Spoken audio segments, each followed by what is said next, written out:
आज क्रिसमस की छुट्टी है और क्रिसमस की छुट्टी वो उन कुछ छुट्टियों में से एक है जब भारत के बाजार और बाकी दुनिया के बाजार एक साथ बंद होते हैं।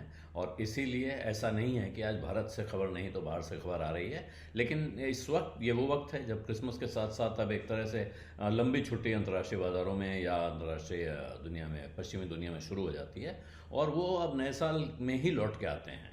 तो ये विंटर हॉलीडे, फेस्टिव सीजन जो भी कहिए, क्रिसमस के साथ वहाँ लगभग एक हफ्ते की छुट्टी होगी। और पहले पुराने ज़माने में भारत का बाज़ार एक हफ्ते बंद रहा करता था। साल के आखिरी हफ्ते यहाँ छुट्टी का हफ्ता होता था। लेकिन जब से ये नया ऑनलाइन कारोबार शुरू हुआ है तब से यहाँ वो छुट्टी बंद हो गई है और आखिरी दिन, पहले दिन सब कारोबार चलता है। इसीलिए इस बार न्यू ईयर के दिन यानी 1 जनवरी को भी बाज़ार खुला होगा क्योंकि वर्किंग डे है। लेकिन अब सवाल उठने लगे हैं कि अगला साल कैसा रहेगा।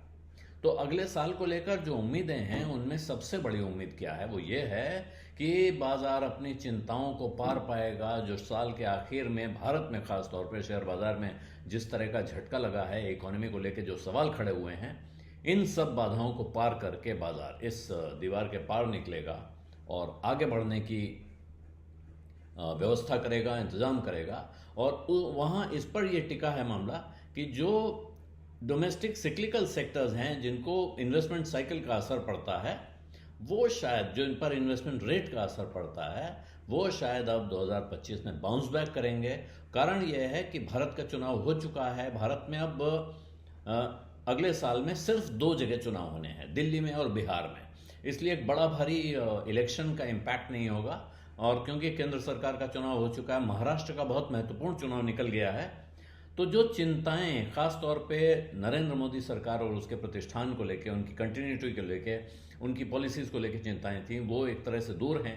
ये माना जाएगा कि ये सरकार अपनी नीतियों को ही लगातार आगे बढ़ाएगी।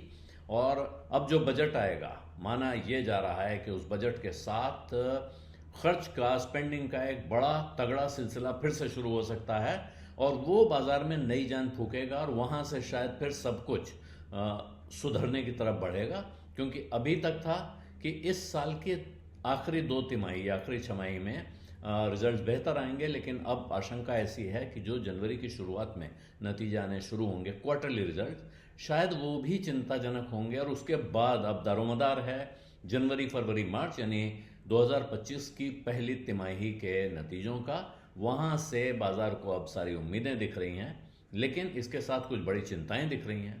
सबसे बड़ी चिंता भारत के बाजार को भी, दुनिया के बाजार को भी है उस खबर से जो राजनीति की दुनिया की सबसे बड़ी खबर थी, अमेरिका में डोनाल्ड ट्रंप की वापसी।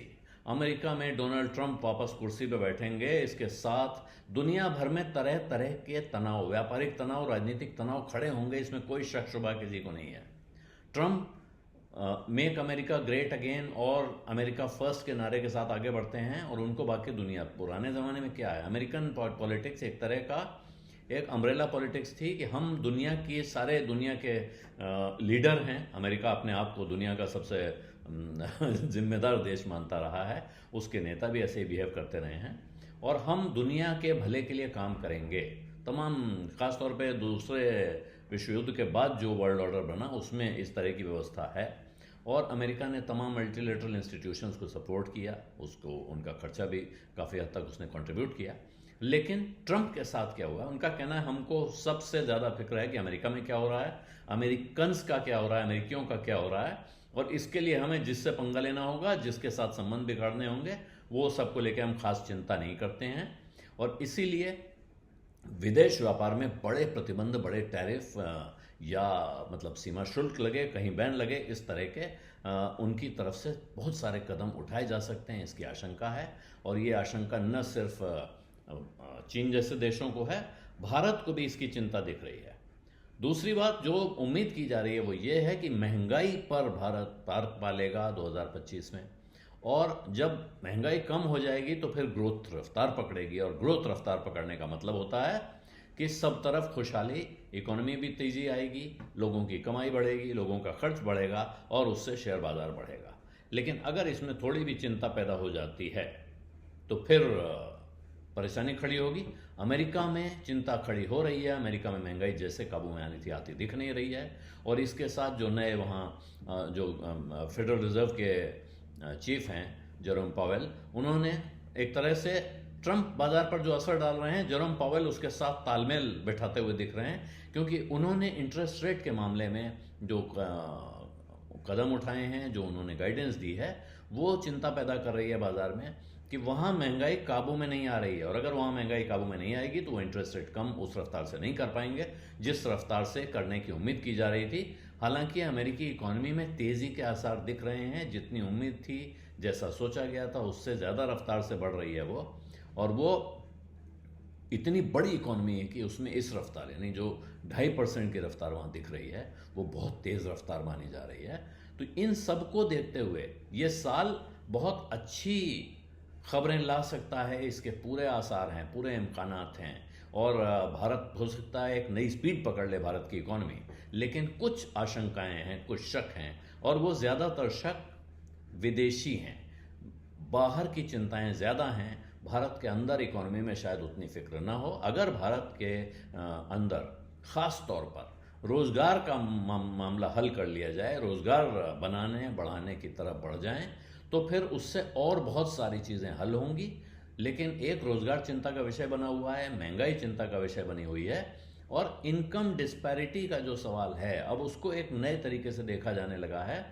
मिडिल क्लास श्रिंक कर रहा है, ये सिर्फ भारत की कहानी नहीं है, दुनिया की है। लेकिन वो मिडिल क्लास जो श्रिंक कर रहा है, क्या उससे अब संख्या अमीरों की बढ़ रही है या गरीबों की बढ़ रही है? और अगर अमीरों की बढ़ रही है तो क्या वो इकोनॉमी में जो सबसे गरीब लोग हैं उनकी मदद के लिए आगे आ सकते हैं, या सरकार कुछ ऐसा कर सकती है कि अमीरों की तादाद बढ़ने से जो समाज के कमज़ोर तबके हैं उनको सहारा दिया जा सके? और जो बहुत अब समय हो गया कोरोना की छाया से पूरी तरह निकलने का, अब ये साल होना चाहिए कि कोरोना की छाया से पूरी तरह बाहर हो जाएं, और उसके साथ तरह तरह की जो जिनको डोल कहा जाता है, दान कहा जाता है, या जो सहायताएं दी जा रही हैं, क्या उनको कम किया जा सकेगा, या इन सहायताओं को कुछ ऐसे डिज़ाइन किया जा सकेगा कि उसके साथ लोगों में कुछ करने की, कुछ उद्यम की, कुछ रोजगार की प्रवृत्ति भी बढ़े? ये सवाल अगर हल हो जाता है तो 2025 आने वाले भविष्य को एक अच्छा तोहफा देकर जाएगा। बेज अड्डा में आज इतना ही, इजाज़त दीजिए। धन्यवाद, नमस्कार।